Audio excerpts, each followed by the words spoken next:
de un proyecto que requería, por darles un número, 50 tarjetas, bajamos a un proyecto de 5 tarjetas. Es decir, que ya no se iba a tener la ganancia de antes, ni se iba a llegar a cubrir con esta nueva tecnología la gran zona que se esperaba en la provincia de Santa Elena. Sin embargo, y tuvimos que invertir tiempo nuevamente en revisar la factibilidad, el hardware, el software, porque ya cambió el proyecto. Sí, está alineado con que debemos adaptarnos a los cambios. Sin embargo, necesitamos ser conscientes que las ideas tienen que ser analizadas, analizar su factibilidad desde todos los puntos de vista. Y tienen que ser priorizadas para poder invertir realmente nuestro esfuerzo en lo que realmente vaya a crear valor a la organización.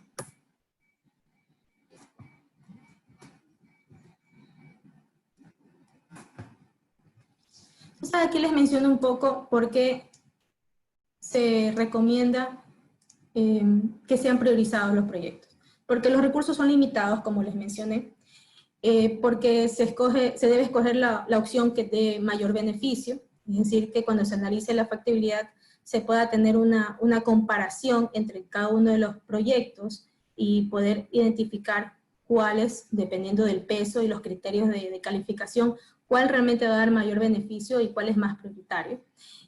Contar con estos criterios objetivos para poder definir esta prioridad, permitir comparar de igual manera todas las opciones y verificar qué opción está más alineada al plan estratégico.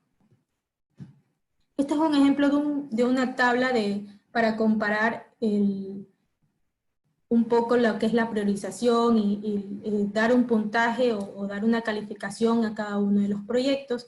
Tenemos, por ejemplo, aquí urgencia, tenemos qué tanto está alineado con la iniciativa y cómo la iniciativa soporta los objetivos y metas de la organización. Si se dan cuenta, si tiene un soporte directo, tiene una calificación de 10, si tiene soporte moderado, una calificación de 5, y si no provee ningún soporte a los objetivos estratégicos, tiene una calificación de 1. Entonces tenemos puntuaciones, tenemos peso de ese criterio, y finalmente vamos a tener un puntaje que nos va a permitir analizar y tomar mejores decisiones.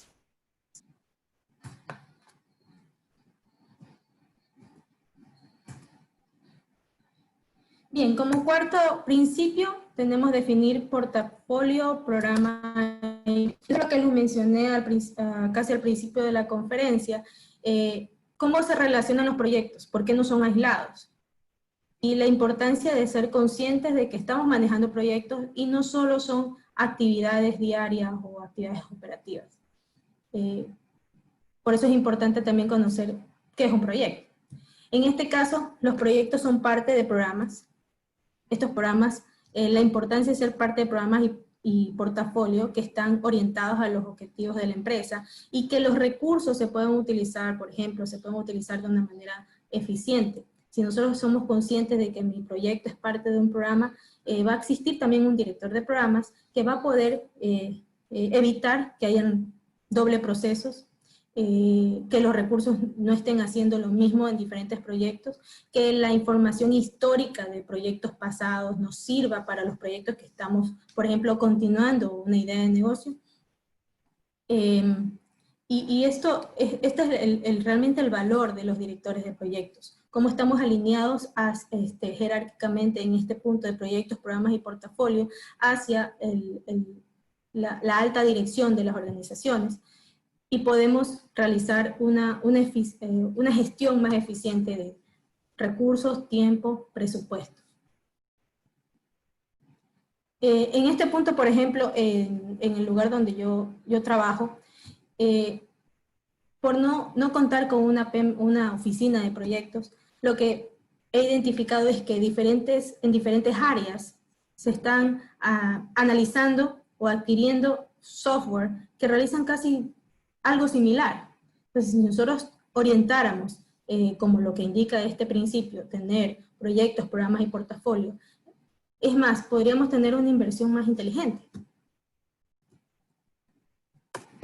Como quinto principio, definir los objetivos claros. Definitivamente necesitamos conocer cuáles son los objetivos que están relacionados con el proyecto desde el punto de vista del producto, o con el proyecto desde el punto de vista de desempeño. El producto, cuál es el alcance del producto, cuáles son las características del producto, del servicio que se va a crear a través del proyecto, y desde el punto de vista de desempeño, cuáles son esos indicadores que el proyecto tiene que cumplir y alcanzar en el transcurso de toda la vida del proyecto e incluso al final del proyecto. ¿Cuáles son esos indicadores que le van a permitir a la alta dirección lograr y evidenciar la riqueza de este proyecto? Estos objetivos tienen que ser específicos, medibles, alcanzables, realistas y temporales. Lo que le llamamos objetivos SMART. ¿Qué es específico? Bueno, tiene que ser claro, sencillo y sin ambigüedad.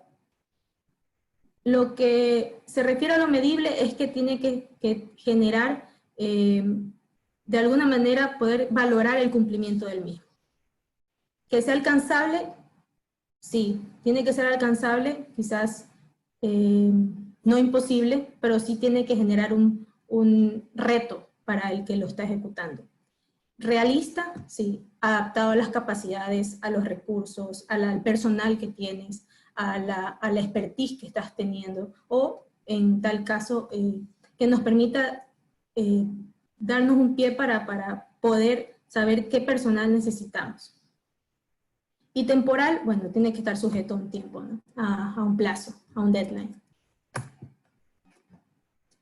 Como sexto principio tenemos la planificación, y como ya hemos comentado, cómo logramos que no tener que llegar al punto de tener urgencias es a través de la planificación. Como menciona esta frase, no planificar es planificar el fracaso. ¿Cuál es el punto? ¿Cuál es la importancia de la planificación? También aterrizar lo que el cliente quiere. Todos tener la misma imagen, porque mientras más planifico, disminuyo la incertidumbre, evitamos lo urgente, se ahorran recursos y se es más eficiente. Cada vez se presenta menos la necesidad de apagar fuegos cuando planificas más. Esta imagen, quizás ya la han visto, la verdad, a mí me gusta presentarla, porque se puede entender claramente para qué es la planificación. En la primera imagen, como pueden observar, tenemos lo que el cliente solicita, luego lo que el líder del proyecto entendió, lo que el analista diseñó, algo ya se va distorsionando un poco la idea, lo que el programador escribió, la versión beta, si se dan cuenta bastante sencilla, lo que el consultor externo describió, el presupuesto del proyecto, que a veces se sueña con ese presupuesto, el soporte del proyecto, la documentación del proyecto, generalmente ausente, lo que las operaciones instalaron, el marketing del proyecto, si se dan cuenta, un marketing un poquito innovador, los parches del proyecto, que a veces son muchos, la fecha de entrega, bueno, nos cogió el invierno, y finalmente lo que el cliente realmente necesitaba. Entonces, ¿por qué necesitamos planificar? Y es más, la planificación no la hace el director de proyectos. La planificación la realiza tanto el director de proyectos, el equipo de trabajo y los interesados. Como séptimo punto tenemos controlar los cambios. ¿Por qué necesitamos controlar los cambios? Bueno, porque cualquier cambio en el proyecto va a tener impacto en las diferentes áreas de conocimiento, en este caso el tiempo, el costo, el alcance, y a este le llamamos la triple restricción o la teoría de la restricción. Sin embargo, estamos de acuerdo que cambios en el proyecto no solo va a impactar en el costo, en el presupuesto, o no solo va a impactar en el cronograma, sino también en la calidad del producto o el servicio, en los riesgos y en los recursos. En la calidad, ¿por qué? Porque si disminuimos el presupuesto, es muy probable que en un proyecto es muy probable, es una mala práctica, tener que bajar la calidad. No es necesario. Lo que aquí es necesario tener un control de cambios bastante eficiente y poder tener un procedimiento del control de cambios para que seamos conscientes de lo que puede producir en el proyecto, cómo lo va a impactar.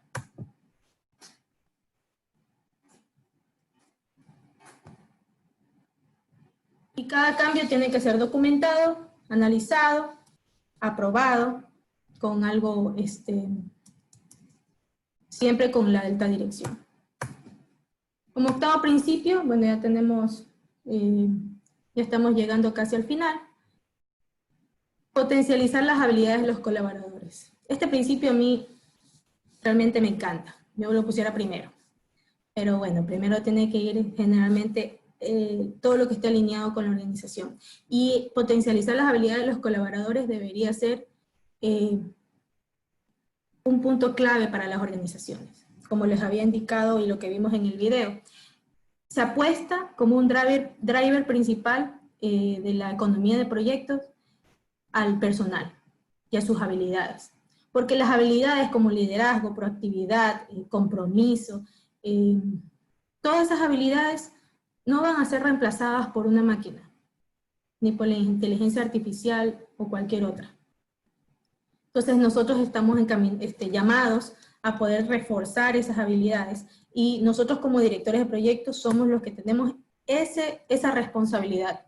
Lograr que cada uno de nuestros colaboradores potencialice esas habilidades, descubra incluso habilidades, las desarrolle. Porque nosotros somos, como indicamos aquí, las personas somos el único recurso que puede hacer que el proyecto sea un éxito y que las ideas se puedan transformar en realidad. Esta imagen me parece que es muy explícita. Un líder no te dice lo que tienes que hacer, te muestra cómo se hace. También yo creo que un líder no es el que busca que lo sigan, sino que es el que forma a otros líderes. Porque nosotros yo creo que, por lo menos lo que a mí me ha funcionado, es que los equipos con los que trabajo sean autosuficientes, sean líderes, cada uno sea un líder, de tal manera que tengamos un objetivo en común y no tengamos que dar órdenes, porque cada uno de los miembros del equipo va a generar nuevas ideas, va a buscar cómo lograr los objetivos en conjunto, va a trabajar en equipo. Por eso es importante mostrar, enseñar y también lograr encontrar qué motiva a nuestros colaboradores. Algunos puede ser que estén motivados, como nos menciona la pirámide de Maslow, motivados por temas básicos como poder dormir y poder comer, o por la seguridad que cada uno tiene, por ejemplo, en esta época, en este momento como estamos. Muchos estuvieron bastante motivados en trabajar desde sus casas, yo soy una de estas personas, y sí creíamos que era bastante necesario. Quizás también estén motivados por algo social, por la familia, o motivados por el autorreconocimiento o por el dinero. Lo importante aquí es identificar qué motiva a nuestros colaboradores para que estos colaboradores sean proactivos, para que ellos sientan esa responsabilidad de lograr los objetivos en conjunto.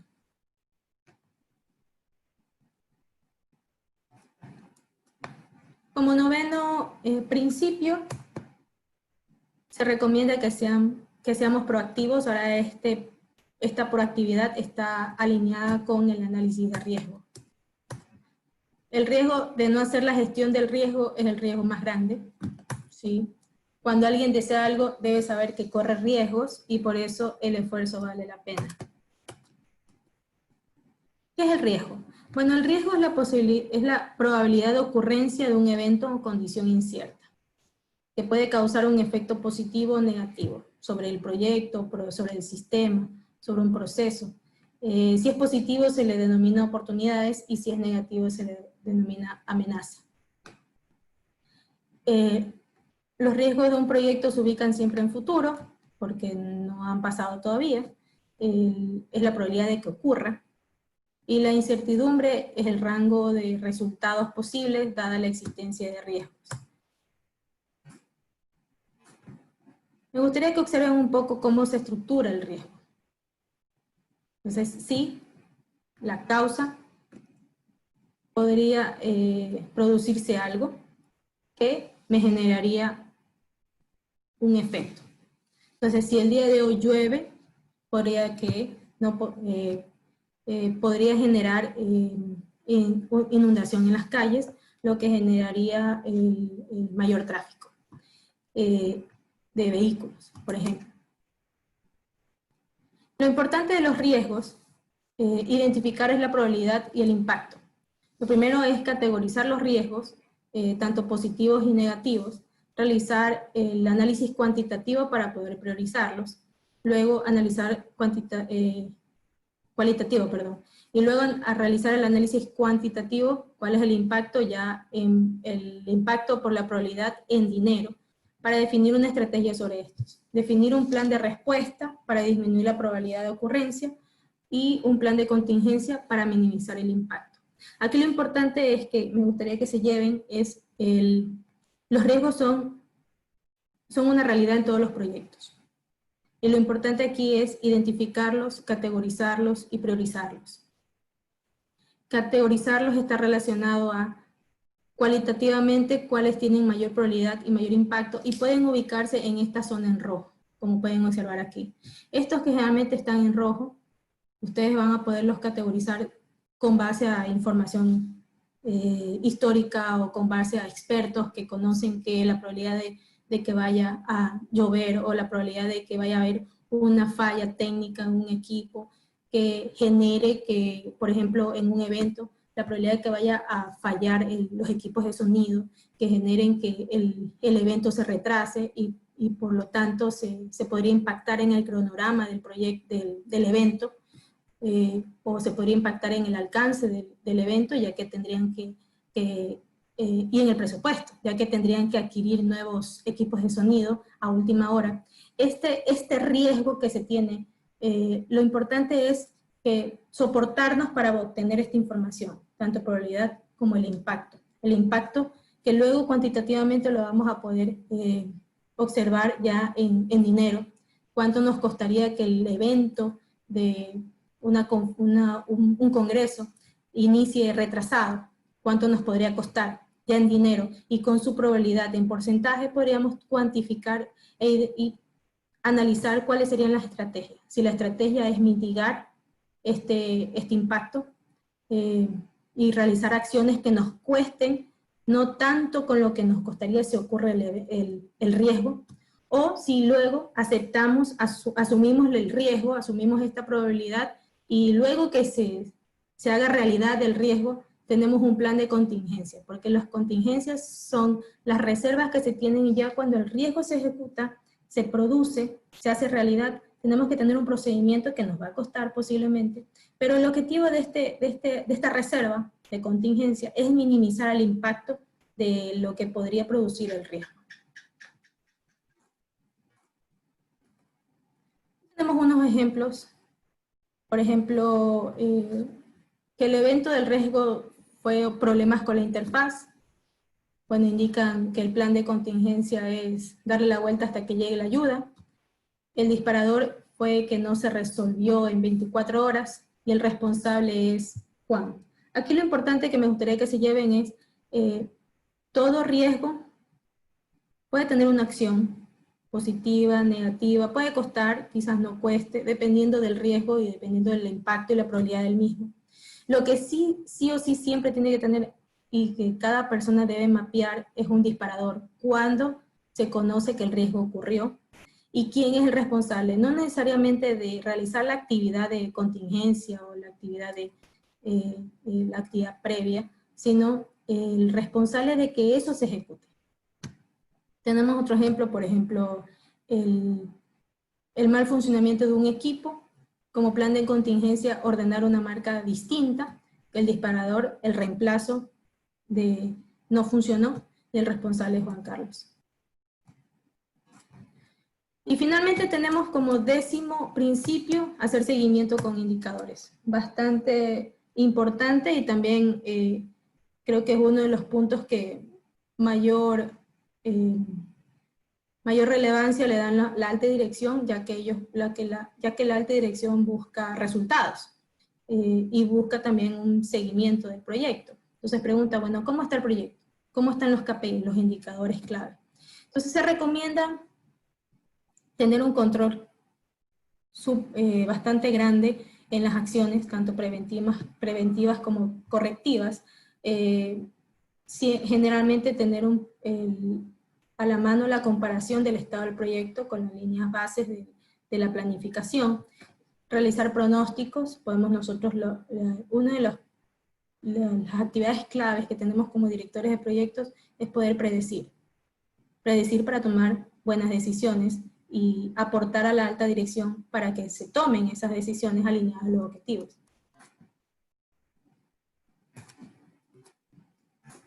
Aquí podemos observar algunos KPIs generalmente utilizados en los proyectos, por ejemplo, el avance del cronograma, que es el valor de duración o trabajo completado, sobre el valor de duración o trabajo total. El porcentaje de entregables culminados, bastante sencillo, el número de entregables culminados sobre el número total de entregables en porcentaje. El avance del costo, el costo actual con respecto, los costos actuales con respecto al costo total. El índice de cronograma, el avance real del proyecto respecto al avance planificado, al corte, a la fecha de corte. El índice de costo, el costo real con respecto al costo planificado a la fecha de corte. El porcentaje de satisfacción, por ejemplo, se obtiene a través de un valor en evaluación de satisfacción con respecto al valor máximo que se puede obtener en la evaluación de la satisfacción. Son algunos KPIs, existen varios más, solo estos a manera de ejemplo para que los tengan a la mano. En resumen, tenemos 10 principios: manejar un marco conceptual y metodología, enfocarse en proyectos, priorizar los proyectos, definir portafolio, programa y proyectos para obtener resultados estratégicos, impulsar estos resultados estratégicos de las organizaciones a través de los proyectos, definir objetivos claros, SMART, planificar para disminuir las urgencias y optimizar los recursos, controlar los cambios, bastante importante tener la conciencia del impacto que tenemos de los cambios sobre el costo, el alcance, la calidad, el tiempo del proyecto. Potencializar las habilidades de los colaboradores, muy importante. Ser proactivos y realizar el análisis de riesgo. Y hacer un seguimiento con indicadores, como lo mencionamos, indicadores clave. Y para finalizar, este compendio de 10 principios tienen como objetivo incrementar la probabilidad de éxito de los proyectos. Finalmente, un comentario adicional. Lo que siempre recomiendo, encontrar la pasión de cada uno, tomar la iniciativa y no temerle a lo nuevo. Muchos de los proyectos innovadores son poco conocidos, no se tienen datos históricos a la mano. El director de proyectos tiene el gran reto de gestionar estos proyectos con una buena actitud. Nosotros podemos tener bastantes conocimientos técnicos, tener habilidades blandas, bastante desarrolladas. Sin embargo, las habilidades blandas son las que están alineadas a nuestra actitud. Nosotros podemos ver un proyecto o algo innovador como una carga, sin embargo otras personas lo van a ver como una oportunidad de desarrollarse, de aprender, de conocer, de realizar algo diferente, de transformar ideas en realidad. Las necesidades están cambiando tanto como en la propia industria, y en lo fundamental de las empresas, es fundamental en las empresas actualizarse día a día. Y nosotros somos ese soporte para las empresas para lograr que generen valor, generen utilidades, cambien y que busquen esa evolución para no llegar al declive.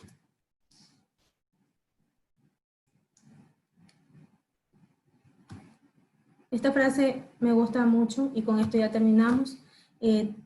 Siempre he pensado que lo que realmente se aprende, que se puede decir que realmente se ha aprendido, es porque se puso en práctica. Así que los invito a poner en práctica lo que hemos visto hoy y no estar desde el punto de vista del pesimista, que se queja del viento. El optimista, por ejemplo, espera que cambie, mientras que el líder arregla las velas. Muchas gracias.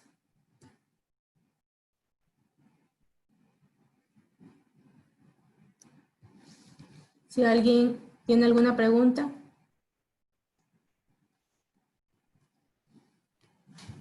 Los escucho.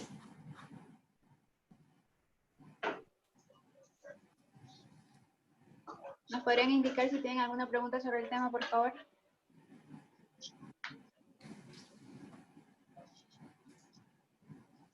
¿No?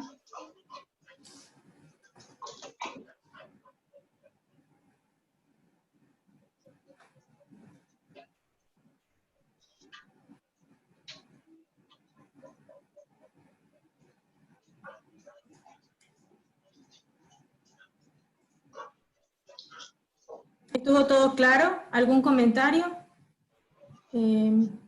Para las personas que todavía están conectadas, si desean pueden, si desean que extienda alguna explicación, igual tendremos este video en la página.